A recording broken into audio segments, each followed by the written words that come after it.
Okay. Hi, my name is Chanel DaSilva, first name spelled Chanel, last name D-A, capital S-I-L-V-A,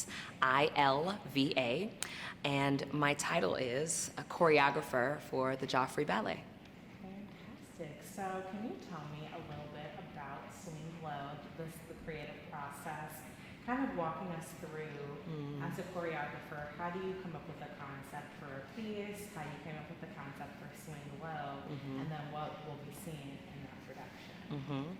So earlier this year, Ashley Reeder, the artistic director of Joffrey Ballet, called me and I had a meeting with him, and he so graciously and incredibly asked me to choreograph a new piece on the Joffrey Ballet, which, sidebar, is a huge deal and a major just dream realized for me to be making my work on a company like this of such stature and historic iconicism.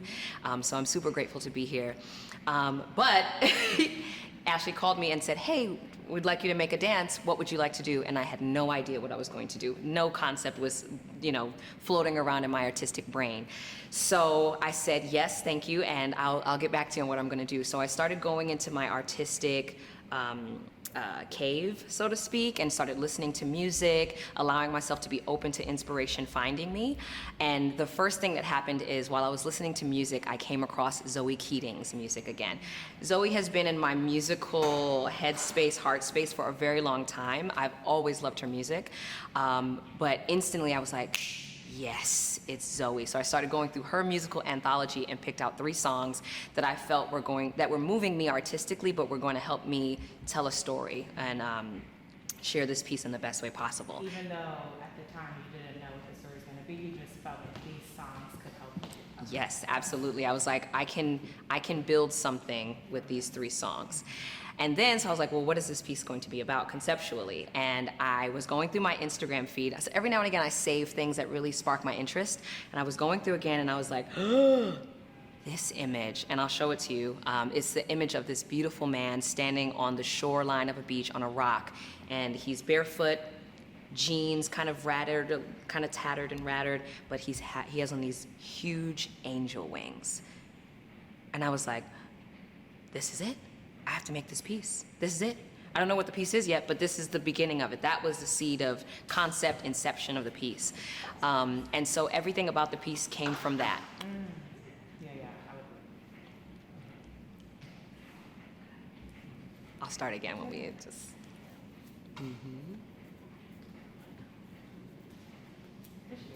Okay, yeah. So yeah, everything about Swing Low came from that image. I saw the wings. I was like, I need wings. I have to have wings. And the image, the man was bare-chested, just the jeans and bare feet. And so when I came back to Ashley and Brad and the production and costume teams here, I said, okay, I think I know what I want to do. The costume itself is pretty simple. I just need jeans, but I also need wings. And they were like, okay, yes. So they built the wings right here at Joffrey, which are incredible. I'm so grateful to be able to see an idea in my brain and have it come to fruition in real life. And then so I started to make this dance. And so of course the idea of the wings brought about this idea of angels and what does that even mean? Where do angels come from? Do they exist here on earth with us all the time? Are they heavenly creatures that come down and interact with humans? But then also, what does it mean to even be human? So of course I started thinking of all of these images of angels and stories of angels. I thought of, the biblical story of Lucifer and how Lucifer fell from heaven and what that means. I also thought about Gabriel and the messenger who comes in to just guide your human experience a little bit and kind of floats away. And so while I was thinking about that, I started to think about Swing Low, Sweet Chariot, the African-American Negro spiritual, which I grew up listening, learning, knowing, loving, and it literally lives inside of the DNA of my being now. I know the whole song. So I said, whoa, what if I make a piece based around, not so on the nose, but based around the idea of Swing Low, that this chariot comes down, interacts with you, and sweeps you back up into the great beyond. And so with Swing Low, all of those things are happening at once. For me, when I make work, I don't so much want to tell my audience exactly how to feel or what the story is. I consider myself just someone who's asking questions via my art. So when you watch Swing Low, there's a lot of different interpretations of what's happening, which I love. And you know, I feel like my job as a choreographer is to just use my art to investigate and to offer to my audience the opportunity for them to ask their own questions. But what I know I did do is I tried to highlight the majesty of angels and the complexities of what it means to be human.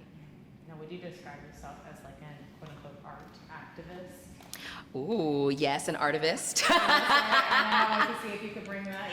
Yes. Yes, I wasn't always, but I think somewhere around the age of like 28, I started allowing my experiences as a human to come through in my art. You know, I'm not one of those people who takes to social media and does like a whole essay or a think piece about the world around them. It shows up in my art. So I really do think of my art as like my journal. Even when I don't plan to do it, how I'm feeling as a woman, as a Black woman, as an artist, as a human being in the world, shows up in my art. And sometimes I look at what I created, I'm like, I didn't even mean to do that. It's just there. What you were thinking, what you were feeling. Yeah, where I am in the world, you know. So it's, yeah, when people ask me, what kind of piece do you want to make in 6 months? I don't know. I'm going to be a different human in 6 months. So, but yes, I do think of myself as an artivist. I think of, I just saw this really cool art exhibit in Dallas, Texas, by Betty Saar. And she says, art is my weapon of choice. And I was like, stealing it. So that's my new artistic mantra. Art is my weapon of choice. And so I use my choreographic platform and voice to, again, share how I perceive the world and the questions that I have, not so much having answers. And I think that actually leads for us to have more discovery as humans versus me telling you how to feel, right?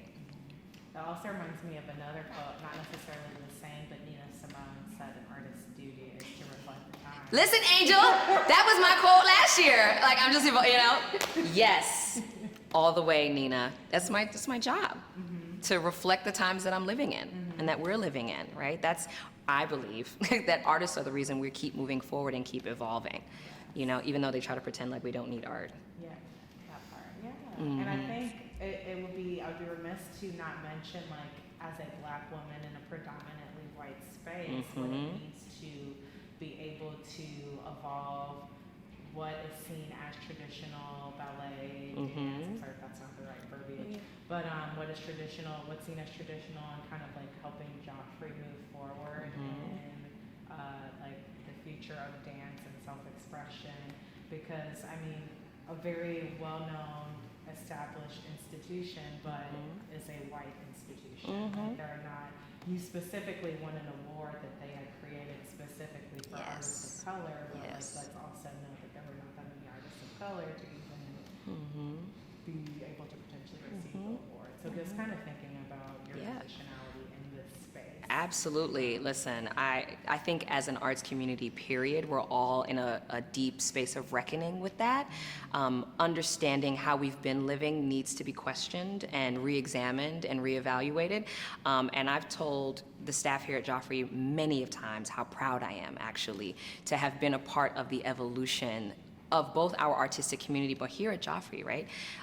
The Winning Works competition is a competition I've actually been watching from afar for like 7 years. I was like, just waiting for my moment. When I get my repertoire together and I could really apply, I'm gonna apply. And you know, I was really lucky to have been selected in 2019 and be a 2020 Winning Works choreographer, but my biggest feedback was, thank y'all for making the space, for being unapologetic to say we are looking for artists of color for this specifically. Because if we don't take the time and thoughtfulness to say there's a lack of this demographic of artists and creators in our community, then we just kind of go on hoping that one day somebody will just magically appear. It's like, no, we've got to create the space for them to come and to feel welcome, right? Because from out there, it doesn't always feel so welcome. I'm not going to just come knock on the door and say, hi, I'm Chanel DaSilva, an artist of color. By all means, please look at my work. I actually need the invitation to know that I will come into these spaces and feel welcome and not feel like an imposter, right? So I've been telling my Joffrey colleagues since 2020, thank you for creating the space for us. And then Ashley took it a step further and said, Chanel, I would love for you to make a piece on the company. And for me, that's huge. As a woman of color, you know, transparently speaking, every day was combating imposter syndrome, both as a woman and as a Black woman, to be able to feel like I can step into these spaces and stand in front of the room and that my opinion and my perspective are welcomed, right? I have felt nothing but warm, supportive, encouraging energy since the day I stepped in here. And I encourage more of our institutions to do that, you know, to take a note, you know. There's something to be said about making space, not hoping for space or talking about space, making space, the actionary part of it. So I'm honored, really, like, and less about me and accolades and all that, but really just about who's coming in after me. Like, that's really what it's about for me. I'm standing here as the first, maybe, and holding the door open for many after me. Absolutely. I think that's a really great point because, like you said, Joffrey had to make the decision to open the minds to this idea. Yeah. But thinking about, you mentioned making that possibility a reality. What would you say to maybe like other institutions that are trying to figure out how to kind of do the same thing as Joffrey but don't know from an artist perspective, what does that support look like? I mean, I think it's very obvious, right? But I think sometimes we need to just say it because they really don't know. So what are things specifically that Joffrey is doing to make you feel supported, appreciated, included, and like they want to support you in your work that you think that other institutions could take notes from? Yeah, I mean, first and foremost, the Winning Works competition, like initiatives, right? That are made broadly known to our community that we are looking for you, specifically you. You know, some may think that that's unfair and, you know, affirmative action, la la la. But we have to acknowledge the history that has gone on, and it actually requires that we take the time to make initiatives like that are specifically geared towards finding artists of color, you know, to bring into the space. And then I think one of the biggest things for me was when I first had that creative meeting with Ashley. He was like, make whatever you want. Make whatever you want. To have the artistic license, to have access to the budget, the production team, the costume, the dancers that you know you need to bring this vision forward, and there's no real accommodations of, let's give her the B-list crew, or the costume budget, let's pull it back a little bit. No, I get the same accommodations that every other choreographer gets. So it's, you know, I would say bring us in and give us the full gamut of what we envision to be possible, right? And then also to have no cap on that either, because again, I'm coming in as a Black woman with my own perspectives and my own livelihood and my own lens, right? And so again, there was not like, so maybe don't make a piece about this, you know, none of that. He said, make whatever you want. So to have that artistic license, that humanity license to come in and make a work from my point of view, like Swing Low, Sweet Chariot is an African-American Negro spiritual that many may have never heard before. I printed out the lyrics and posted it on the board. We sat down and had a whole talk. What does this mean to you? We listened to people singing Swing Low, right? So giving me the opportunity and the license to infuse the space with my history, my perspective as a person of color, as a woman of color, as a Black woman, I mean, I felt free. And I feel like that's when I can make my best art, when I know there's no ceiling and no parameters. Very, very, very well said. And I think it's important to just talk about that because Joffrey does such a great job at working to be more inclusive. And I think that there's a lot that other institutions could take away from this. And so I think this is a great kind of starting But going back to you and Yeah. Swing Low, Mm-hmm. Old Negro spiritual, all male dancers, Yep.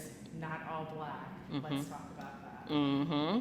So again, like I said before, there's so many things going on at once, like the idea of the fallen angel Lucifer, right? And the messenger angel Gabriel, Swing Low, Sweet Chariot as the influence for a narrative, right? But not necessarily so clear when you watch the piece. It's a little bit abstracted. So again, I'm coming to it as a black woman. I know it very specifically, and I knew that if we were going to use this as inspiration, I had to share that with my dancers so that they at least can understand it from the way I understand it, or in their own ways, you know? But I made sure that there was room for us to all feel like we could step into this and it not feel like appropriation, not feel like I'm not really sure how to step into this is not my culture, but allowing myself to be inspired and allowing myself to go there mentally as a human, Swing Low, Sweet Chariot, coming for to carry me home. I looked over Jordan and what did I see? Coming for to carry me home, a band of angels coming after me. You know, yes, it is ours as black people, but that's a human story. That's a human story. We can all read those lyrics and hear the words and relate to that. And so that for me is what I grew up with as a young black woman, but I'm offering it as a human story that we can all, I feel like that's how you build empathy, right? Devoid of race, how can we all understand this from a human aspect? And that's really what I ask of my dancers. Tendu, pirouette, bop ma, chug this, chug that. Be a human. I want you to come to this from an honest place. And so for me, I had us, do a lot of writing, journaling about Swing Low. And when we forget why we're doing this, we go back to the writing. We go back to our journaling. I'm here coming into this piece from this perspective, from this understanding, right? But I, Chanel, the artist, the black woman, brought that into the pot of inspiration because that's my experience and what I relate to. And my dancers were super open. There was never any resistance, and I think what I try to do is create a space that is free of judgment and all about learning and evolving and transforming, so that we can bring the art forward in an honest way, not like, do this like this because this is the way I used to do it when I was a kid, or this is the way my ancestors did it. It's like, yes, I'm coming to with the ancestors at my back, and then also offering this as a platter for us as humans to take part in. And why do you think that's an important story right now, given where we are in this post-pandemic reality, right? The timeliness of this. I know because the creative process, it sounds like you weren't trying to kind of parallel to what we have been going through, but the parallels are undeniable. This is what I'm saying. I didn't even plan that. I just kind of let it come out of me. A better question might be thinking about, I know you said that you aren't creating to focus on certain points, but what are certain messages or themes within your story that you want to focus, or you want people to kind of pay attention to, or hoping that they recognize? Yeah. Certain themes. Yeah, I know they're there. I'm gonna just try to pull them out. We could kind of play back with themes, or just thinking about the overall theme, Yeah. the timeliness of. I mean, I think one of the biggest themes in this is sort of the juxtaposition between strength, ferocity, and control, and abandoned softness and tenderness, right? Like, there's these angels that could kind of be, have this like regality and almost a little bit of femininity, but then there's also this very grounded, deep, strong energy as well. So it's kind of like, where are we? What world are we living in right now? And I love that, because I think that gives the audience members opportunities to find in this piece their own story, versus like, oh, I know exactly what Chanel wants me to feel here. Okay, that was easy. And it's like, no, I actually don't know what Chanel wants me to feel here. I have questions. I feel things. Do you feel that? I feel that. And I don't know how to feel, but I do feel something. So for me, the biggest thing that I want my audience to take away and pick up on is, do I feel something? Is the work provocative enough that it makes me ask questions? You know, on stage these are all dancers who present as male identifying people.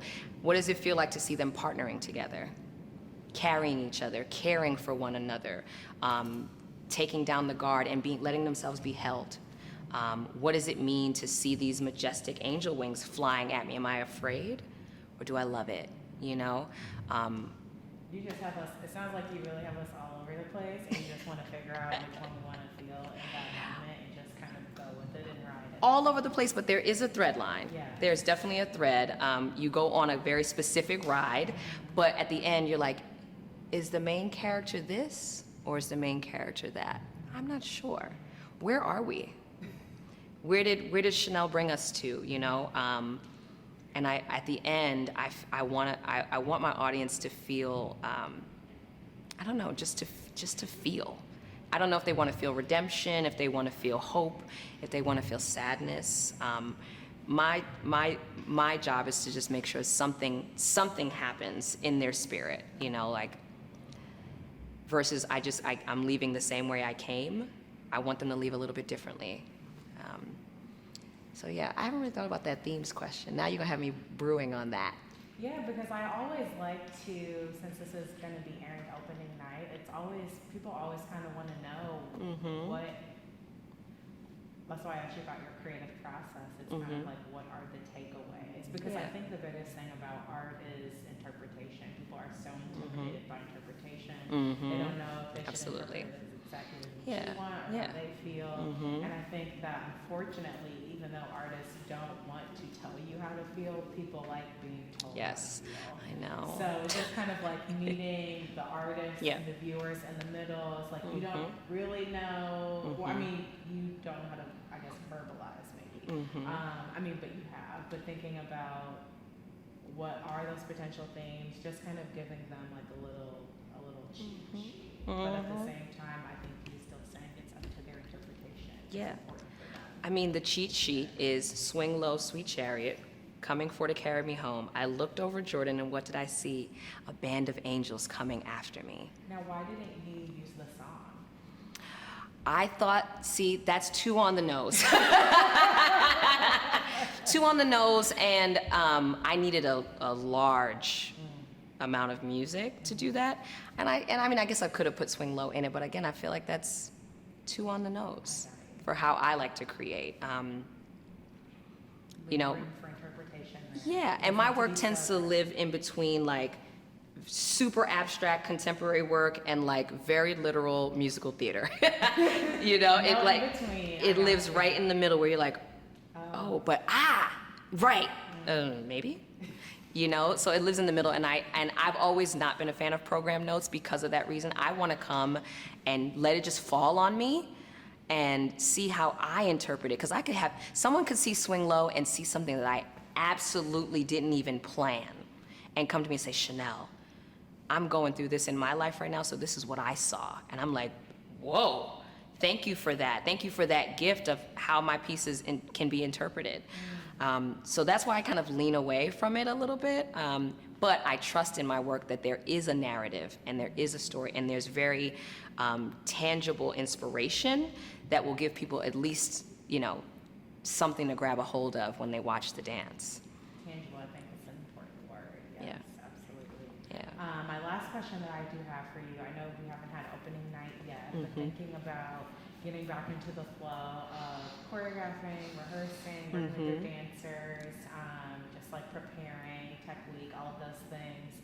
I know we're still in the phase of returning, so you haven't experienced all of these things. Yeah. But what would you say is your favorite part in this process that you are just so happy to be doing again, that you were absolutely not able to do virtually during the pandemic? And so many things. You can I can list them all? Great. To be able to be in a studio and be with physical beings together. I made 2 whole choreographic pieces on Zoom. I learned a lot. It is not my favorite thing to do. I I'm not gonna say I'm leaning away from it, but I'd prefer to be in the room with humans because so much is transferred and understood via body language and connection with your dancers that Zoom just can't. Thank you, Zoom, thank you. But Zoom just can't do for us, right? So being able to be in a creative space and to be creative, like I would wake up every day excited and thrilled to walk to Joffrey and just be in the space with my dancers. That bubbling excitement before opening night is incomparable. I'm already feeling it. Like I'm just thinking about the curtain going up, my stomach is like I have butterflies, and I'm not even dancing. You know, I get the same nervous excitement that I used to get when I was on stage, you know, standing in the wing about to step on stage. You know, Swing Low is my baby, you know, and so it's a scary excitement to share it with the world, but I love the anticipation. And we're gonna have live music, so that adds a whole nother element, you know, to be able to hear the live music happening with the piece just adds a whole nother level of nervousness, anticipation, and also excitement because it's going to be so full and rich. All these energies combining to bring this piece to the stage is just so cool. And I don't know if I can talk about this cut this out of our current program, but Zoe Keating herself is joining us on opening night. So I'm fangirling all the way now. It's just like, it's taking it to a new level of nervousness for me because, I mean, I admire Zoe as an artist musician so much, and to have her here collaborating with me and lending her gifts to bringing Swing Low to the stage is just an honor, a sheer honor. So thank you, Zoe. So yeah, I'm looking forward to hearing the music live, to seeing my dancers in costume with makeup and the wings, to seeing it on stage. To hear, like, I'm gonna be sitting in the audience to hear the whispers that happen right before the lights go down. And then to hear the applause at the end, like, to be like, I made a thing. I had an idea. It sounded crazy in my head, but I said it out loud anyway. Joffrey said, yes, let's make these wings. And now there's a dance. So, yeah, I'm just trying to sit in that place of gratitude, that I can make my art, that I have an institution that supports me making my art, fabulous dancers to help bring that art to the stage, and an audience that wants to come see art and support art. I just feel really, really, really grateful in a way that I haven't felt in a long time. And in some ways, I'm grateful to the pandemic for reminding me that I am lucky. I am lucky to do this every day.